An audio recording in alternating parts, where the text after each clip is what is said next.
Okay, this is how you make a mousetrap and what you need for the mousetrap. The best one. The best one right here. The Best mousetrap ever made. bucket and this piece of metal and some wood. Big wood. A knife and where's the beer can? Give me a beer can. There's a burger. With one beer can per Jew. No, Tecate, man. Oh, Tecate. You want Tecate? Okay. Tecate. Yeah, First this life, one. no, This bueno.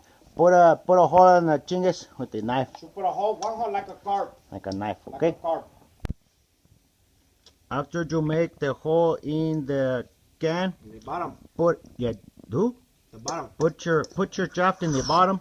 You put your metal shaft in the hole. Okay.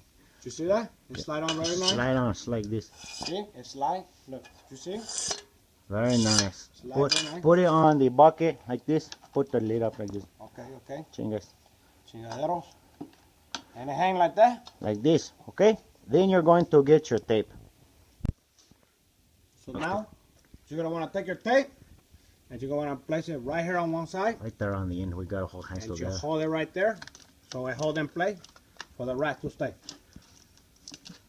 Then you take your other tape. Come on, one to the other side. Come on, man. Okay, Come on, I'm trying to make a video here, man. You know, these people try. Oh, man. Oh, I dropped my tape. It's okay though. You could drop it one time or Put two. it on this side right And here. now this tape on the other side. That side, like this. You could use any kind of cans. I like this kind of cans. So your tape will Because go right we there. Mexicans. We like tecates and cow. Take your piece of wood too, and you put it. Move your knife so you don't step on your knife. You don't want to cut your foot. Put this like this for the mouse. The little guy, he come right here, Here go running. and he go right here, and he goes on here. You take peanut butter and smear it right here. Smear it on top. He's gonna stick here, and then the thing gonna go like that, and he's gonna fall inside. See, mousetrap, very nice. Very easy. That's it. Bye bye now for mouse. Save a lot of money this way. Okay, bye bye. Okay, bye.